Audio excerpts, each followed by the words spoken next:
Graça e paz, meu amado. Que a graça de Deus se derrame abundantemente sobre a sua vida e a vida da sua família nesse domingo de Páscoa. Hoje é dia de celebração. Celebramos a vitória de Cristo sobre a morte. Celebramos a ressurreição de Jesus.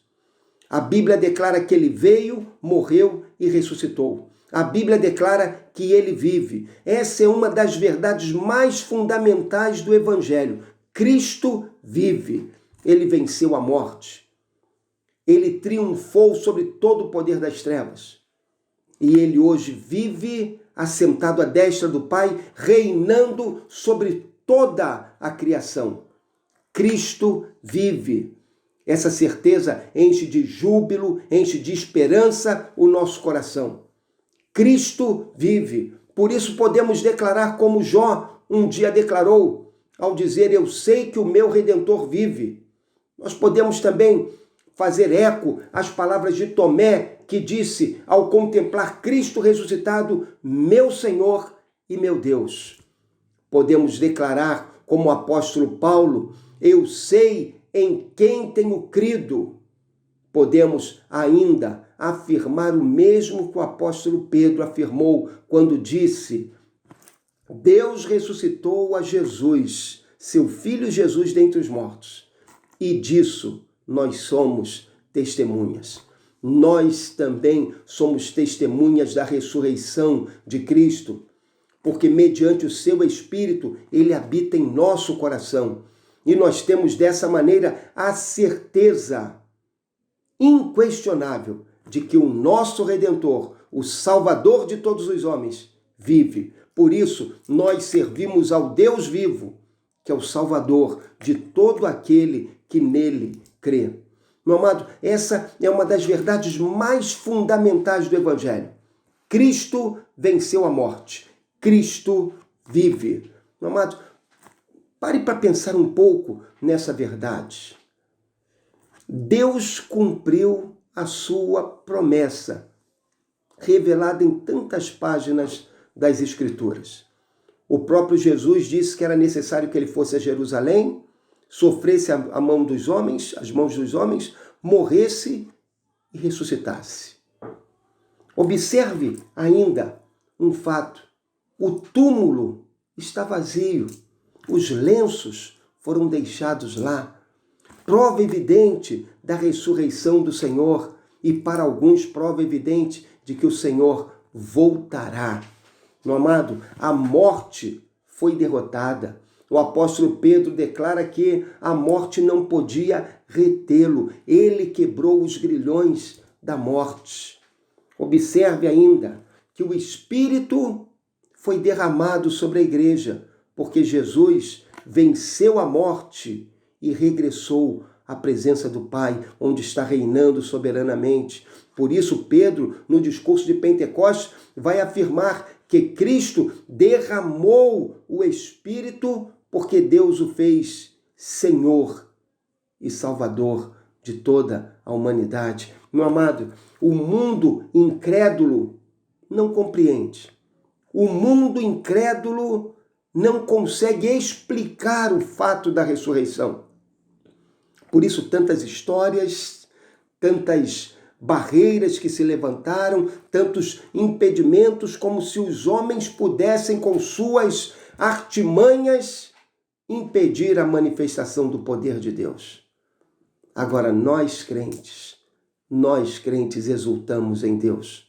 Nós crentes celebramos a ressurreição. Nós crentes temos o nosso coração cheio de júbilo, em enlevo e esperança, porque exultamos em Cristo, o nosso Senhor, o amado da nossa alma, aquele para quem vivemos e a quem esperamos, porque um dia regressará nas nuvens para levar-nos, a sua igreja amada, ao seu encontro.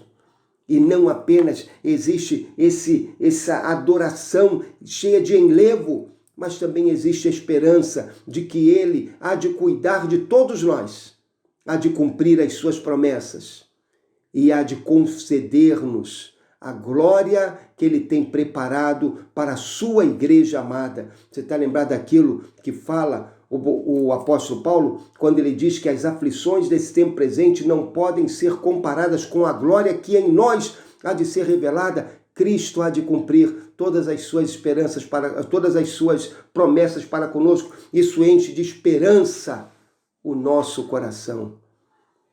Ah, meu amado, Cristo vive. Cristo vive porque Ele vive, Ele é poderoso para salvar. Olha o que fala.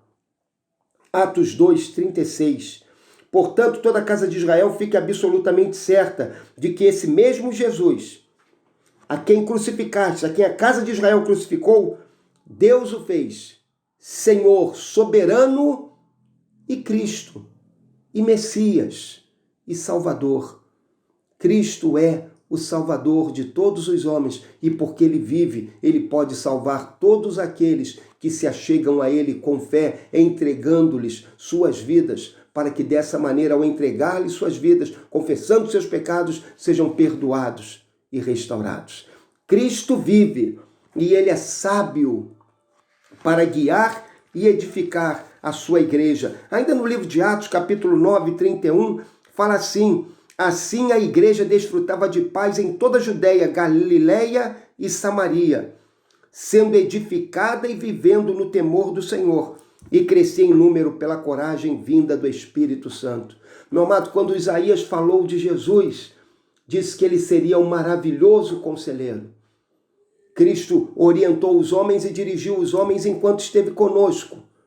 Agora que Ele está nos céus, reinando ao lado do Pai, Ele continua guiando e edificando a sua igreja, e Ele faz isso de modo maravilhoso, de modo extraordinário, porque Ele continua sendo o maravilhoso conselheiro.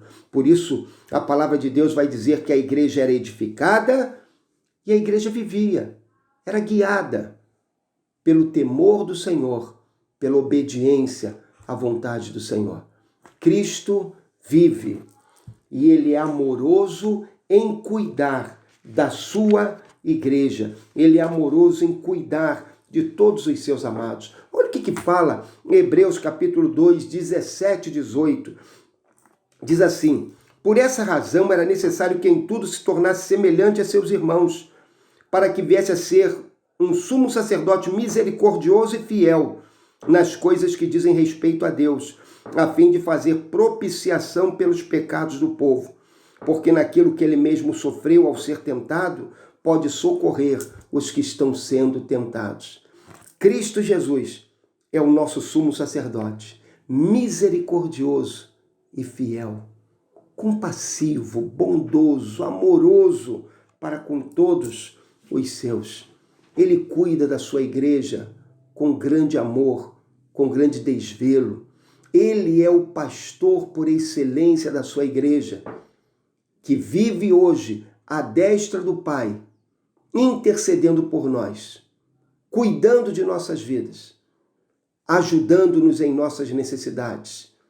E Ele faz isso porque Ele mesmo, enquanto viveu entre nós, padeceu sobre essas mesmas lutas e dores que enfrentamos. E agora, com o seu coração terno e compassivo, pode cuidar de todos aqueles que Ele ama. Meu amado, Cristo vive e nele temos vida. Vida que flui dele. Vida que nos é dada porque Ele vive. Que nesta Páscoa possamos celebrar a ressurreição de Cristo, nosso Senhor e nosso Salvador. Que Deus te abençoe.